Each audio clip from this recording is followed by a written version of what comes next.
Coríntios, capítulo 3, verso 11. Porque ninguém pode pôr outro fundamento além do que já está posto, o qual é Jesus Cristo.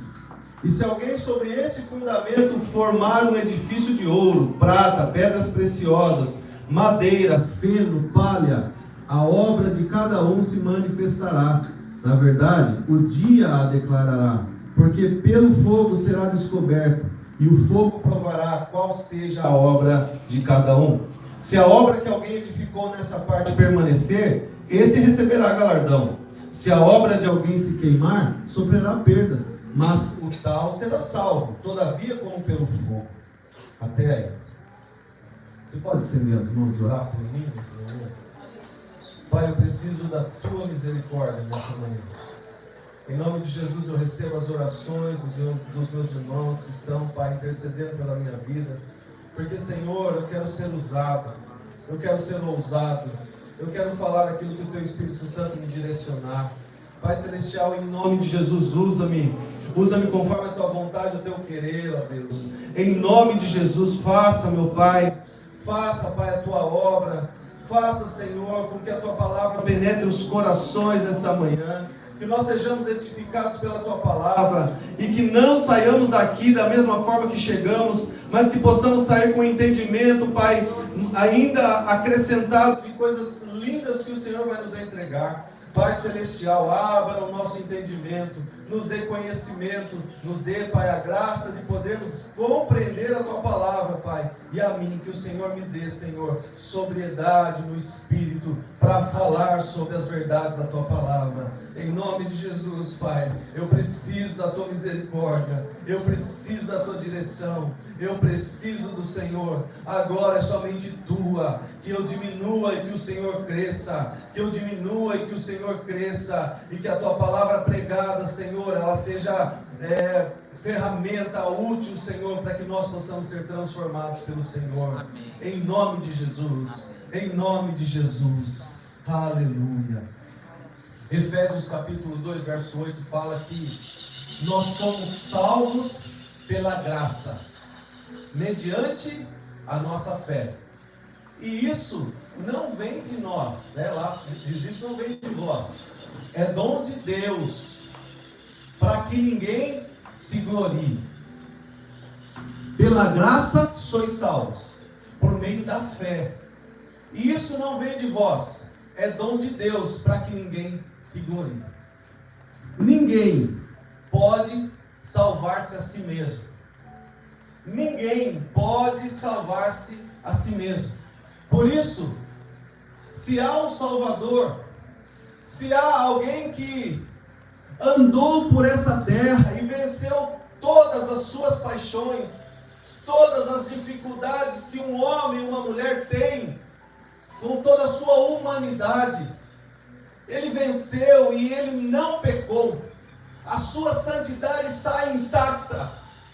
Se existe esse homem, faz muito sentido nós servirmos a ele, porque se há algo no mundo espiritual que é moeda de troca, é o sangue.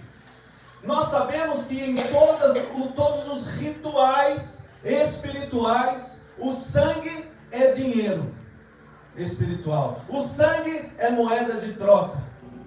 Tanto que antes de Cristo, os sacrifícios feitos eram sacrifícios de sangue, sacrifícios de animais, para que os pecados fossem perdoados. Mas chegou um perfeito em si mesmo, que deixou toda a sua glória, toda a sua majestade, a sua coroa de rei, e disse: eu vou para salvar essa humanidade. Ele nasceu de uma virgem, cresceu como qualquer criança, mas aos 12 anos ele já se interessava pelos assuntos do reino. Ele então, em uma ocasião, estava com seus pais na sinagoga, e seus pais, quando o menino completava 12 anos, ele saía debaixo da saia da mãe, ele começava a andar com o pai para poder aprender as profissões, para poder aprender a ser homem. Então eles na sinagoga, eles começam a voltar para suas casas, os homens com os homens, as mulheres com as mulheres, em grupos separados. E José fala: Jesus está com Maria, está lá no grupo com as mulheres, mas Jesus está lá com Maria. E Maria fala, Jesus está com José. Jesus está lá com José, estou tranquila. E José, eu estou tranquilo porque Jesus está com Maria. E um achando que Jesus estava com o outro. Quando eles se dão conta, cadê Jesus? E eles voltam para ver onde estava Jesus. E Jesus estava aprendendo, conversando e até ensinando na sinagoga. Esse menino que cresceu, teve sim as suas dificuldades, mas primeiro ele sabia quem ele era, e ele sabia quem era o seu pai. Então, Jesus, ele cumpriu o seu propósito, e ele também sabia qual era o seu propósito. O seu propósito era morrer. Morrer e morrer morte de cruz. Morte de cruz. A morte de cruz era para os ladrões, era para aqueles que infringiam as leis, era para os marginais. E Jesus estava lá, se entregando em uma cruz. Ele estava machucado, foi maltratado, foi moído, transpassado. Furaram o lado dele, 100% do seu sangue saiu, 100% da sua água saiu. Jesus foi moído. E como se não bastasse todo o sofrimento que ele estava carregando ali naquela cruz, ele ainda carregava o peso do pecado de uma humanidade que não se voltava para Deus. Pelo contrário, virou as costas para Deus. Por isso que Jesus entrou em cena como Salvador. E pela graça nós somos salvos. Por causa do sacrifício de Jesus. O sangue, que é moeda de troca, foi a moeda que pagou a duplicata. Nós não devemos mais nada para ninguém. O preço foi pago e foi o derramar definitivo de sangue. Definitivamente nós fomos comprados por preço de sangue. E por isso nós tivemos a oportunidade de ter vida. Temos a oportunidade de ter vida.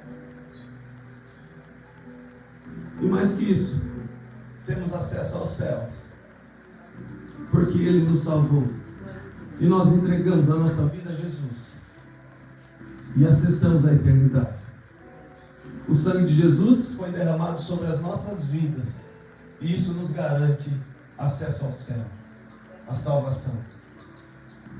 Agora, nós lemos que há um fundamento que já foi posto, o qual é Jesus Cristo. Quando nós vamos construir algo, precisa-se fazer uma casa, uma edificação, precisa-se fazer os fundamentos. E depois essa casa é erguida sobre os fundamentos. No Espírito não há outro fundamento a não ser Jesus Cristo. Não há outro. Qualquer outro fundamento vai fazer a casa cair. O único fundamento é Jesus Cristo. Porque ninguém pode pôr outro fundamento além do que já está posto, qual é Jesus Cristo.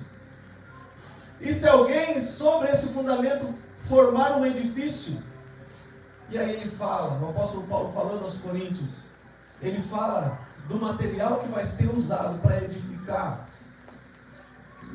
Você pode edificar com ouro, você pode edificar com prata, você pode edificar com pedras preciosas, você pode edificar com feno, você pode edificar com palha e você pode edificar com madeira. Todos esses materiais vão ser usados. Quando eles vão ser usados? Jesus vai voltar. Posso ouvir um amém? Amém. Aliás, Jesus está voltando. Em breve ele voltará. E ele vem para nos buscar. Nós habitaremos a eternidade com Cristo. E lá nós vamos encontrar Moisés, nós vamos encontrar Adão, nós vamos encontrar Gideão, Nós vamos encontrar Gedutum.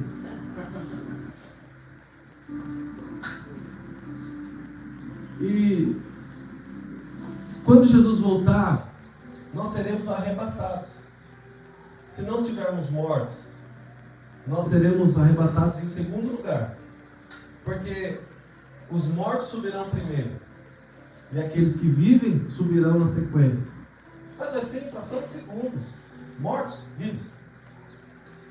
Todos subiremos. E nos encontraremos com Jesus nos ares, acessaremos a eternidade. E apenas após esse evento, nós seremos julgados. Julgados para a salvação? Não. Julgados pelas nossas obras. É isso que o apóstolo Paulo está falando aos Coríntios. Haverá um julgamento, que é o julgamento de Cristo, onde os salvos, aqueles que já estarão habitando as regiões celestiais, aqueles que já estarão habitando a eternidade, agora vão ter que passar por um julgamento. E que julgamento é esse? O julgamento das obras que foram feitas nessa terra. Por isso, o Senhor quer nos chamar a atenção nessa manhã para as obras que nós estamos fazendo. As obras que nós estamos realizando. Porque todas as nossas obras serão provadas pelo fogo. E se for ouro, se for prata, se for pedras preciosas, que são as obras excelentes, obras feitas com excelência, obras feitas com a sinceridade do coração, com boas intenções, querendo agradar o nosso Cristo, querendo fazer se cumprir a palavra de Deus, em obediência, com sinceridade, transparência e verdade. Essas serão as obras de ouro, de prata, de pedras preciosas, que quando passarem pelo fogo, elas não se consumirão, pelo contrário, elas se tornarão ainda melhores, porque quando o ouro passa pelo fogo, ele se purifica ainda mais. Agora, se as nossas obras forem meia boca, sem boas intenções, ou obras sobre religiosidade, que são obras que nós fazemos para mostrar para os outros que nós estamos fazendo, mas o coração, as intenções são todas distorcidas, não estão em alinhamento com a palavra de Deus, não andam sobre aquilo que o Senhor quer que a gente faça. Essas obras serão como feno, palha ou madeira, que quando passarem pela prova do fogo serão consumidas. 2 Coríntios fala que as obras que serão provadas são as boas, mas também são as más. As boas obras e as más obras serão julgadas, serão provadas. Então, uma coisa é a salvação, outra coisa é o galardão. O que é galardão? Galardão é recompensa. Então, pela graça nós somos salvos mediante a nossa fé. Isso não vem de nós, é dom de Deus para que a gente não se ache. Essa que é a verdade. Uma coisa é salvação. Outra coisa é a recompensa que nós receberemos quando adentrarmos a eternidade. Nós não vamos adentrar a eternidade, nós não somos salvos pelas obras que nós fazemos. Se uma pessoa está num leito de hospital, né, Rafa? Como o Rafa sempre vê, pessoas em estado terminal, e você chegar a falar de Jesus e a pessoa falar, eu aceito, eu quero, eu aceito, com sinceridade do coração, e declarar Jesus com a sua boca, confessar com a sua boca e crer com o seu coração que Jesus é o único caminho, que Jesus é o Salvador, e entregar a sua vida para Jesus, essa pessoa será salva. Por quê? Porque não é merecimento, nós não merecemos. Não é merecimento, é graça. Graça é exatamente o favor que nós não merecemos. Não é merecimento. Então, eu criei com o meu coração e eu confessei com a minha boca que Jesus é o meu Salvador, é o meu Senhor. Eu sou salvo. Agora, isso é salvação. Outra coisa é galardão. Tem muitas e muitas pessoas, muitas religiões, muitas seitas que pregam que nós iremos entrar no céu pelas obras que praticamos. E não é pelas obras que praticamos. Não é pelas caridades que fazemos. Não é pela quantidade de cestas básicas que entregamos. Salvação é pela graça, mediante a fé. E a recompensa, o que é essa recompensa? A Bíblia não deixa claro. Muitos falam que quanto melhores forem as obras que nós praticamos nessa terra, se forem obras de ouro, prata, pedras preciosas, maior será a mansão que nós vamos habitar no céu. Outros falam que vai ser a região da nossa casa, vai ser melhor, bairro nobre, sabe? A Bíblia não fala nada disso, a Bíblia não deixa claro. Mas se nós lermos Mateus capítulo 5, Mateus capítulo 6, Jesus incentivava os seus discípulos a fazerem boas obras, incentivava os seus discípulos a quererem receber galardão, quererem receber recompensa. Se Jesus incentivava os seus discípulos a fazerem boas obras e a quererem, a desejarem galardão, meus irmãos, eu imagino que é uma coisa não é muito boa não, é excelentíssima, não tem nem palavras para alcançar o grau de excelência que são as recompensas que nós receberemos nos céus depois que formos salvos. Eu aprendi que as obras são os serviços que eu presto na igreja.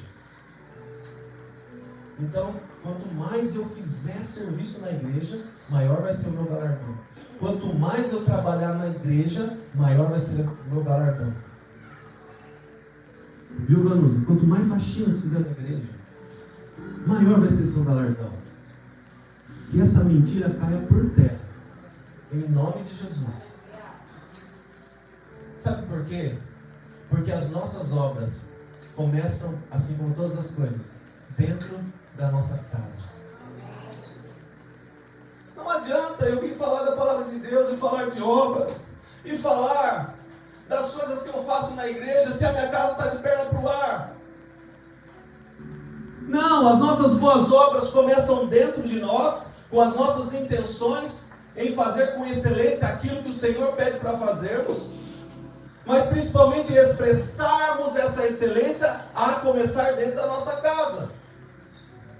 Porque se eu não trato bem a minha esposa, se eu não trato bem as minhas filhas, e daqui a pouco eu vou poder falar os meus filhos, que o José está chegando. Como que eu vou poder falar que eu fiz boas obras? Como que eu vou poder chegar diante do meu mestre e falar, mestre, eu pregava todo domingo. Todo domingo eu estava lá pregando. Eu me consagrava durante a semana. Eu fazia visita. Eu ia no hospital, eu servia ceia, eu orava pelos enfermos, eles eram curados. Como que eu vou poder chegar diante do meu mestre e falar isso, se eu não cuidei bem da minha casa? Não, as obras que nós fazemos na igreja fazem parte da excelência que nós entregamos a Cristo, mas sempre tudo vai começar dentro da nossa casa. Tudo começa dentro de casa. Você não pode fazer o papel do outro. Você pode fazer o seu. Você não pode fazer a parte do outro. Você pode fazer a sua parte. Você não pode mudar o outro. Você pode mudar você. E geralmente, quando nós entendemos que... Quando eu entendo que eu preciso de mudança, eu vejo mudança dentro de casa. Eu vejo mudança na minha esposa, eu vejo mudança nas minhas filhas. Começa em nós uma consciência de que aquilo que eu faço não é para os outros verem o que eu estou fazendo. Aquilo que eu faço não é para as pessoas ficarem sabendo que eu sou isso ou que eu sou aquilo. Sabe o que nós somos? Nós somos filhos. Independente do que a gente faz ou deixa de fazer, nós vamos continuar sendo filhos. Essa verdade precisa governar seu espírito. Porque enquanto você não souber qual é a sua identidade, você vai ter problemas, conflito. E as boas obras, elas vão demorar para acontecer. Agora, a palavra de Deus fala que a fé sem obras é morta. Por isso nós precisamos fazer. Nós precisamos manifestar as obras. O Espírito Santo trabalha em nós. E depois que Ele trabalha em nós, é de interesse do Senhor que essas obras feitas em nós sejam manifestadas. É primeiro em nós e depois através de nós. Primeiro na minha vida, depois através da minha vida. Obras excelentes começam no nosso secreto. Quando você for orar, entra no teu quarto, que o Senhor, que te vê em secreto, te recompensará publicamente. Eu vou pro meu secreto. Aí você entra lá e fica no Instagram. Aí você sabe o seu secreto, você fala para a pessoa que mora com você: já fiz o meu secreto. As obras estão sendo avaliadas, anotadas na prancheta do Senhor. E há quem diga que naquele dia, no dia do julgamento, no dia do trono de Cristo, vai ter um telão enorme de LED, bem grande, passando um filme das obras que você fez durante toda a sua vida. Você vai falar: nossa, eu fiz isso? Meu Deus do céu, eu deixei de fazer aquilo? Meu Deus! Jesus fala: calma, tem mais. E isso aqui? Jesus, esse não sou eu. Claro que é. Claro que é você. Olha lá, barbinha. É você sim. As obras são complemento de uma vida entregue ao Senhor. Como eu falei no começo, uma vida dedicada ao Senhor por aquilo que Ele é, vai ter como consequência obras manifestadas no Espírito, e nós vamos experimentar aquilo que Ele pode fazer por nós. Mas primeiro nós fazemos, primeiro nós manifestamos, primeiro nós nos entregamos, primeiro nós nos lançamos. Existe um livro que chama As 5 Linguagens do Amor. Quem já leu esse livro vai me ajudar. Existem algumas linguagens de amor. Tem algumas pessoas que se sentem amadas quando recebem presentes e quando dão presentes. Outras pessoas se sentem amadas com a questão do serviço. Que é o caso da Gesa, por exemplo. Quando ela viu lavando um quintal ou lavando uma louça, ela se sente amada. Muito mais do que eu falar: eu te amo. Tem outras pessoas que se sentem amadas com palavras de afirmação. Olha, você tocou bem hoje, gente. Você fez uma virada na bateria ali, legal. Se a linguagem de amor dele for palavras de afirmação, ele vai se sentir amado. E tem mais duas que eu não estou lembrando agora. Toque físico. Alice é uma. Alice tem que tocar. Tem que abraçar, tem que beijar. Ela se sente amada. Mas a linguagem de amor do Senhor nunca vai ser o serviço prestado. Nós vamos fazer para o Senhor. Mas a linguagem de amor do Senhor é o relacionamento. O Senhor só vai se sentir amado quando nós nos relacionarmos com Ele. Nós nos relacionamos com o Senhor, nós temos ali um bate-papo com Ele, nós vamos para o secreto, nós começamos a ter amizade com Deus, a ter o Senhor em todo o tempo como nosso companheiro, como nosso amigo. O que vai acontecer? Ele vai se sentir amado. Essa é a manifestação de amor ao Senhor. E eu estou falando isso porque existem os workaholic gospel, pessoas que são loucas por trabalho dentro da igreja. A pessoa chega e fala: eu preciso fazer, eu sei fazer, eu quero fazer, e começa a fazer. E aí você olha, a casa está desalinhada, os filhos estão todos bagunçados, nós precisamos elencar as prioridades, entendendo qual é a linguagem de amor do Senhor. Relacionamento. O serviço é consequência do relacionamento, assim como as obras. As obras, com excelência, são consequência do nosso relacionamento com Deus. Porque se nós não nos relacionamos com Deus, as nossas obras, elas vão ser pura religiosidade. Elas vão ser manifestadas como feno, palha ou madeira. Elas vão ser feitas de qualquer jeito, porque nós não entendemos a santidade do Senhor, nós não vivemos o temor ao Senhor, e nós não nos colocamos submissos a Deus de forma a fazer todas as coisas com excelência.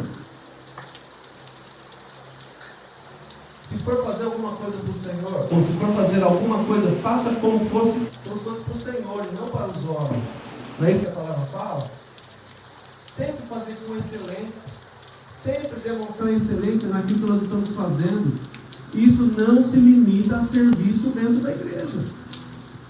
Obviamente, nós somos trabalhadores do reino. E como trabalhadores do reino, cada um de nós tem um ministério. Cada um de nós é ferramenta útil nas mãos do Senhor para desenvolver alguma coisa no corpo. Então eu prego a palavra. Por enquanto eu estou tocando violão. Daqui a pouco o Senhor vai levantar outra pessoa para me substituir. Os geriaquinhas são líderes do Celebrando a Recuperação.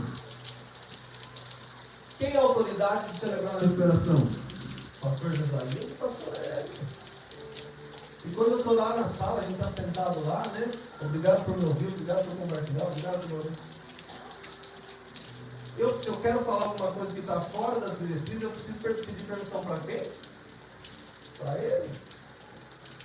Porque ele foi levantado como pastor e líder do CR. Peças que são colocadas no seu devido lugar dentro do corpo, dentro da igreja. Assim também aqui. Aqui é a autoridade máxima dentro do que se diz respeito ao Celebrando a Recuperação. E Celebrando a Recuperação, já que eu estou falando, vou falar, né? Celebrando a Recuperação tem diretrizes. E as nossas diretrizes estão chegando também. Celebrando a Recuperação tem diretrizes. Então a gente chega e lê 5 diretrizes. Não pode, conversa paralela. Conversa paralela é quando dois indivíduos começam a conversar, tirando a atenção dos outros. Não é nada disso, mas é parecido. 5 diretrizes. E aí você começa o celebrando, está tudo bagunçado, ninguém está lembrando mais das diretrizes. Nós precisamos respeitar as autoridades.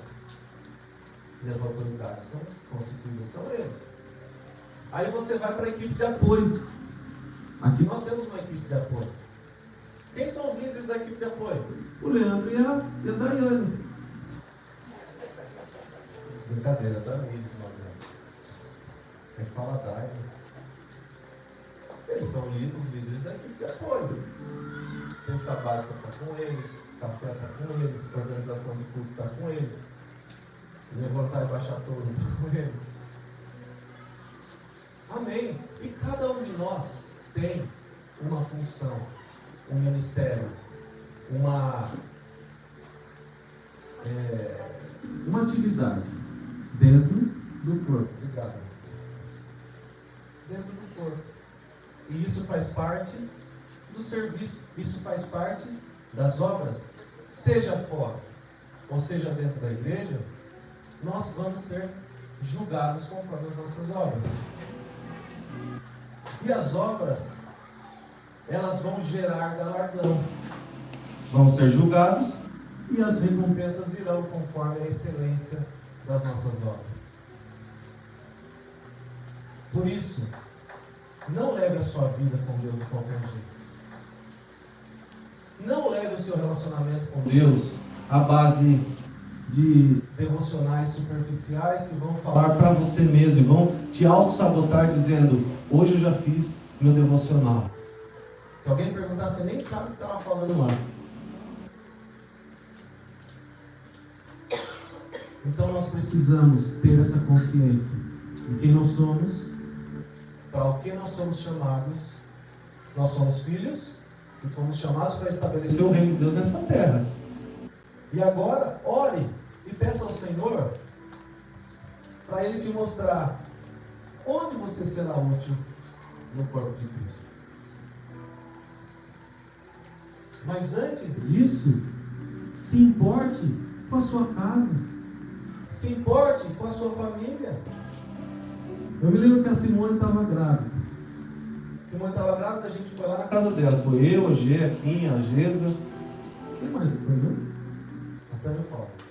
A gente foi lá orar por ela e tal. Beleza. A hora que a gente vai sair, o Ricardo, o marido dela, falou assim: pastor, domingo nós estamos lá. Não sei o quê. Eu falei: Ricardo, se aparecer domingo lá, você vai apanhar no meio de todo mundo. Porque é o momento de você cuidar da sua esposa. Ela está na reta final da gravidez. Daqui a pouco a Giovana está aí. Você tem que cuidar dela. E eu, numa situação dessa, já ouvi alguém falar assim para mim: domingo você tem que estar na igreja. Deixa a sua esposa lá, não tem problema. Você tem que estar na igreja. É uma mentira do diabo. É uma mentira do diabo. Nós precisamos cuidar da nossa casa. Precisamos cuidar da nossa família. Família vem antes da igreja. Mas o Senhor Jesus fala: congregai-vos. O que te impede de estar na congregação? O que te impede de estar na igreja? O que te impede de congregar? Nada te impede? Então venha congregar. É aqui que você se fortalece. É aqui que você é forjado. É aqui que você olha para o outro e fala assim: nossa, eu preciso de ninguém chique assim na igreja. A igreja é no sítio nem de saltos. É, Deus está te forjando. Deus está te forjando. É aqui que nós, nos relacionamentos, nós crescemos em Deus. Agora, se há algo da sua família que precisa ser tratado, eu não estou falando de coisas emocionais, espirituais, eu estou falando de posicionamento, estou falando de coisas pontuais. Ah, minha esposa está internada, deixa a esposa no hospital e vem na igreja. Está errado. Meu marido está passando mal. Ah, vai vomitando aí que eu já volto. Vou lá no culto buscar uma bênção. Pelo amor de Deus. Não, nós precisamos ter olhos para a nossa casa. Quando a gente se posicionar dessa forma, nós vamos salvar a nossa casa. A irmã Cátia veio falar comigo semana passada. Quem não conhece a irmã Cátia? A irmã Cátia é a nossa irmã do fogo. Ela veio falar comigo semana passada. Pastor, o meu marido, ele falou que queria ir lá na igreja Jesus de Nazaré, que eles iam antes. E eu fui com ele. E ele acordou hoje, que era no domingo passado, ele acordou hoje e falou: eu gostei do culto ontem. Ela falou: eu estou acostumado a acordar com ele reclamando, murmurando, falando algumas coisas que assim, chateia um pouco. Mas ele acordou falando: eu gostei do culto ontem. Então, eu estou vindo falar com você para falar que eu vou continuar vindo aqui normal, só que de sábado à noite eu vou lá com ele. Eu falei: minha irmã, acompanha seu marido. Acompanha seu marido, esteja com ele. Dê suporte a ele. O suporte no sentido de suportar mesmo, de empurrar mesmo, de impulsioná-lo. Se você viu que já gerou resultado em um culto que ele foi, em um momento de comunhão que ele teve ali, você precisa se manter nesse lugar com ele. Vem de domingo, mas se o culto acabou muito tarde, não consegui acordar, não vai ter problema. O importante é você cuidar da sua casa. E que nós possamos seguir nessa visão. Salvação. Você tem certeza da sua salvação? Galardão. Salvação, galardão. Graça, obras. Graça, obras. Que nós possamos meditar nessa palavra. Abra sua Bíblia na sua casa, em 1 Coríntios capítulo 3, e medite nessa palavra. Medite nessa palavra. O Senhor vai falar com você vai ter muito mais entendimento daquilo que foi pregado nessa manhã. E que o Espírito Santo ministre no seu coração aquilo que você precisa ser ministrado, porque é Ele que intercede por nós com gemidos inexprimíveis. Pai, muito obrigado por essa palavra.